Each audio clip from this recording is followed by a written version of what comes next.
এটি একটি নতুন শ্রীখোল ভান্ডার সেন্টার। আপনারা যে কোনো বানানো হলো। শ্রীখোলের জন্য এখন যোগাযোগ এটাই করতে পারেন আমাদের ক্ষীরণ সাথে। হয়নি, ক্ষীরণ বাকি এই আছে। ভিডিওটি দেওয়া হলো, এখন আপনারা এটাকে দেখুন। ছাউনি করে নতুন শ্রীখোল কেবল নিচে বসানো হলো। ঠিকানা দেওয়া হলো এবং মোবাইল নাম্বার দেওয়া হলো। দেখুন আপনারা অবশ্যই কত যোগাযোগ সুন্দর করুন। হয়েছে হরে খোলটি। কৃষ্ণ, জয় গৌর। ডাইনাটি দেখুন, দেখতে খুব সুন্দর।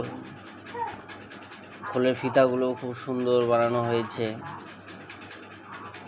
আপনারাও এই শ্রীখোলের জন্য যোগাযোগ করতে পারেন আমাদের এই শ্রীখোল ভান্ডারে। আলিপুরদুয়ার ডিস্ট্রিক্ট, যশোডাঙ্গা বাজার।